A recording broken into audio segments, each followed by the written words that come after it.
Hoy hablaremos sobre la entrevista de seguimiento.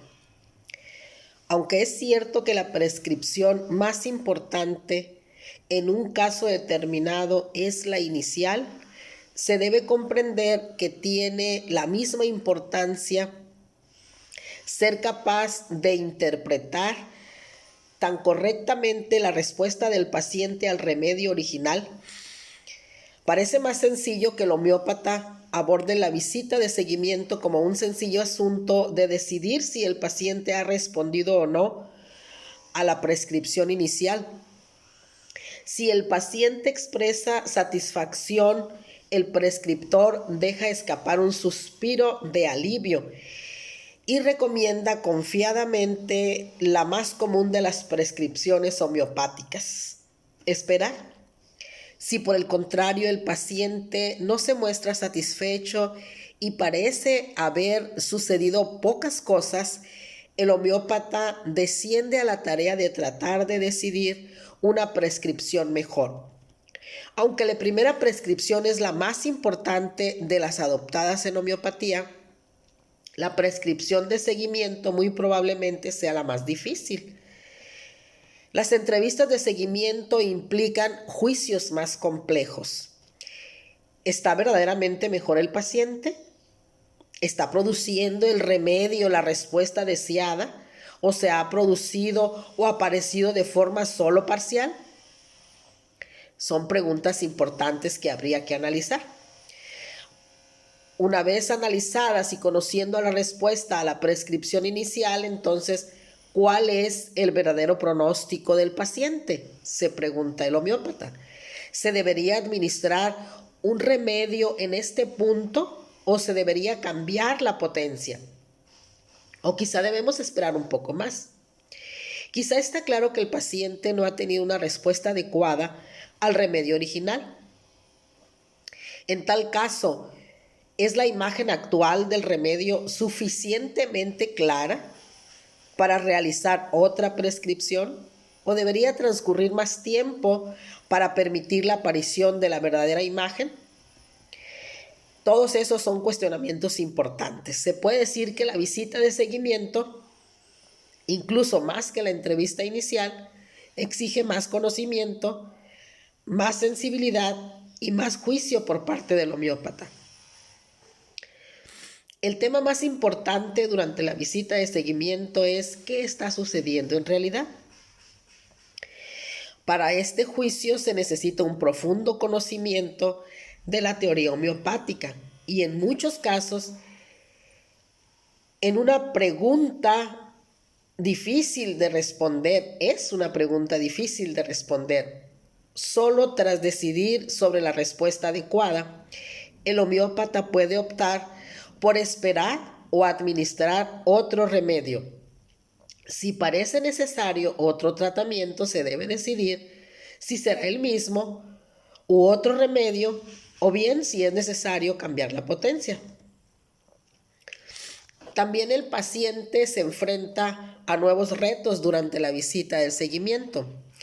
Habitualmente, durante la entrevista inicial, el paciente queda impresionado por la increíble cantidad de detalles que el homeópata pregunta. Esto puede conducir a la tendencia a centrarse en los detalles en vez de revisar o estar pendiente del patrón general de cambio. Tiene un gran deseo de notificar la información precisa necesaria y también la poderosa esperanza de que el remedio esté actuando verdaderamente. Distintos pacientes responden a estas presiones de diferente manera. Por ejemplo, un paciente emocionalmente cerrado que adopta un punto de vista muy racional de los acontecimientos y revela la información solo cuando es espectacular y clara, tenderá a ser sumamente cauto y puede confundir al homeópata al decidir que el remedio no ha actuado. Por otra parte, un paciente emocionalmente abierto puede verse confundido por el deseo de aportar buenas noticias y entonces comunicar una información evidentemente optimista. También hay pacientes hipocondríacos que siempre intentan impresionar al prescriptor sobre la importancia de sus problemas. Pueden subrayar detalles insignificantes y descartar los síntomas que se hayan aliviado y exagerar la gravedad de los nuevos síntomas. Por otro lado, también hay pacientes hipersensibles que pueden experimentar cambios espectaculares tras tomar la dosis inicial sin prestar la adecuada atención a los cambios a más largo plazo. El homeópata debe ser mucho más cauto con las respuestas ofrecidas durante la entrevista de seguimiento. Siempre se debe preguntar con mucho detalle por las respuestas del paciente para determinar el verdadero patrón de los cambios acaecidos. Para empezar, debemos ofrecer una clara definición de la segunda prescripción, ya que esta es la que sigue a un remedio que ha actuado. No es necesariamente la segunda prescripción administrada. Si ninguno de los remedios ha actuado hasta la tercera prescripción, la segunda prescripción es el cuarto remedio. Si un remedio incorrecto que está muy alejado de la frecuencia resonante del organismo no tiene efecto alguno, no se tiene en cuenta al considerar las prescripciones de seguimiento. Una vez administrado el primer remedio, el siguiente tema es cuánto tiempo hay que dejar transcurrir antes de visitar de nuevo al paciente. Los casos agudos y los crónicos graves se visitan antes que el paciente medio. Después de la entrevista inicial, nunca se puede predecir con perfecta exactitud el curso preciso de los acontecimientos. Cada persona reacciona de manera diferente, de forma que cualquiera que sea la decisión adoptada, se debe explicar al paciente que se puede cambiar la cita siguiente si se producen algunas alteraciones espectaculares que necesiten atención. En los casos agudos, el momento adecuado para el seguimiento depende de la intensidad de la enfermedad. En los pacientes gravemente enfermos, 6 horas será un tiempo apropiado para evaluar la acción del remedio. En los casos agudos más rutinarios, el mejor momento será 24 horas después. Desde luego, si el remedio ha producido una espectacular mejoría, seguida por una recidiva clara. El intervalo puede ser incluso más corto que el planeado. En cambio, en los casos crónicos, el intervalo ideal serán 2 meses. Sin embargo, para la mayoría de los pacientes se trata de un periodo de espera muy largo, sobre todo si no hay respuesta. Entonces, por razones prácticas, se puede recomendar un compromiso de 1 mes. Es probable que solo un pequeño porcentaje de pacientes presente una respuesta curativa que no sea visible al cabo de 1 mes. A veces sucede que transcurrido 1 mes se ha producido claramente algún cambio, pero todavía no es interpretable el significado preciso del cambio. En este caso puede ser necesario esperar otros 15 días o incluso otro mes para estar muy seguro de la naturaleza de la respuesta. No obstante, la visita de seguimiento al mes nunca es un tiempo perdido, porque se recogen muchos detalles valiosos que pueden ser de gran ayuda en las posteriores interpretaciones. Un principio importante recordar siempre es que no es absolutamente necesario administrar un remedio en cada visita. La mejor prescripción es siempre una tintura de tiempo, siempre que se pueda confiar en que el mecanismo de defensa produzca la imagen necesaria si se le da el tiempo suficiente. El formato de la visita de seguimiento debe llevar una información de una secuencia básica.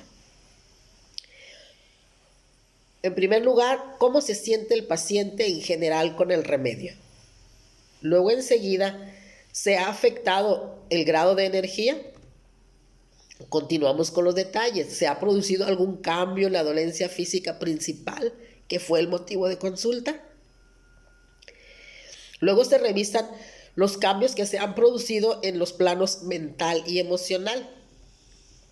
Enseguida se debe revisar el caso original, síntoma a síntoma, para determinar si se han producido cambios a mejor o a peor.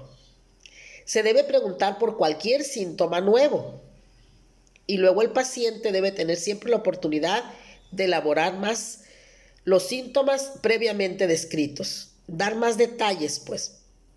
Durante la entrevista de seguimiento, la información más importante, con mucha diferencia, se recogen en las 4 primeras áreas del formato anterior: el estado global de salud, la energía general del paciente, la dolencia principal y los cambios mentales o emocionales. Ofrecen las claves más importantes para evaluar la respuesta a la primera prescripción. El agravamiento homeopático. Dado que el similar de un paciente determinado produce síntomas similares en los individuos sanos, se debe esperar que también produzca los mismos síntomas en el individuo enfermo. Así es lógico suponer que una respuesta verdaderamente curativa se verá precedida por cierto grado de agravamiento en los síntomas. Como se ha descrito detalladamente en la primera parte, el mecanismo de defensa de un paciente solo puede manifestar su actividad mediante síntomas. Nuestro objetivo al administrar un remedio homeopático es estimular ese mecanismo de defensa de forma que finalmente pueda curar la enfermedad contra la que está luchando. Por lo tanto, para producir una respuesta verdaderamente curativa, no solo es de esperar, sino es deseable que se produzca un agravamiento de los síntomas tras la administración del remedio correcto. El agravamiento homeopático se puede considerar como una manera en la que la medicina indicada alienta al organismo a confesar, a sacar a la luz los problemas profundamente asentados o las tendencias nocivas que le estaban oprimiendo. Para ser completamente libre, un organismo debe ser absolutamente expresivo y creativo en el contexto de su realidad inmediata. Cuando su expresión se inhibe, se suprime, se mantiene en secreto o se obstruye, el individuo enferma. Por lo tanto, durante la entrevista homeopática, el prescriptor debe extraer hasta cierto punto esta expresión interna del mecanismo de defensa para descubrir el remedio preciso para este paciente. Luego el remedio produce el estímulo del mecanismo de defensa, lo que crea durante un tiempo una gran exacerbación de los síntomas, que son las únicas manifestaciones de su acción visible a nuestra percepción.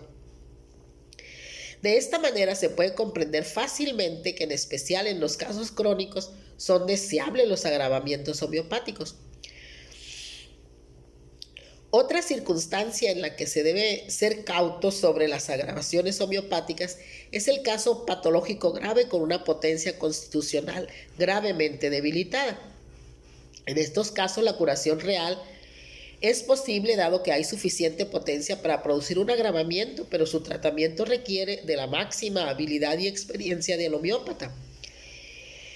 Estos agravamientos son muy difíciles de tratar. Por ejemplo, en el cólera, la propia reacción defensiva es tan grave que realmente puede matar al paciente. No es el microorganismo el que causa la muerte, sino la grave diarrea y la consiguiente deshidratación destinada a eliminar las bacterias del sistema. Esta es la razón por la cual el tratamiento alopático del cólera salva vidas, no por administrar un antibiótico, sino por ofrecer la nutrición intravenosa, la que contrarresta la pérdida de líquido. Una vez que finaliza la reacción defensiva, se retiran los líquidos intravenosos y el paciente regresa a la normalidad.